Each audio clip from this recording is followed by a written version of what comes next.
so my idea was, why don't we fix all the stuff, like to your point, why don't we fix all this stuff? Because if you have low serotonin, before we give you an SSRI that's going to increase it by 1%, why don't we fix the gut and increase your serotonin production by 1,000%? Right. And then see how you feel. Right. Because like what happens like with our PTSD, we get these veterans in who are just like bad. Like I've had guys tell me like I'm like, how bad is it? And they're like, well, how bad was it?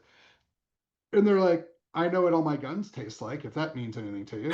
And like, Right. and I'm like, oh, like that's all I For need to those hear. listening, I can laugh. I'm a U.S. Marine. So and so like A big and so close to like them jokes. yeah, and I'm like, okay, that's terrible. Uh, Yeah. Yeah. and then we'll get all their gut fixed, all that sort of stuff. And I'm like, how's your anxiety? And they're like, it's gone. And I'm like, how's like all this? And they're like, it's all so much better. And I'm like, cool.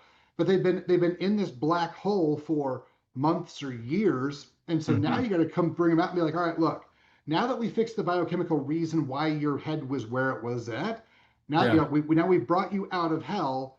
Now we have to fix the 18 months, 2, 3 years that you were in hell to change your mindset. Because stress is fear, guilt, and sadness. That's what stress is. And nobody wants to talk about it because, oh, those are emotions. And we don't talk about emotions in Western medicine because there's no drug for that for real, right? Right. That's why we don't talk about them, even though we know they Yeah. cause cancer, heart attack, stroke, everything.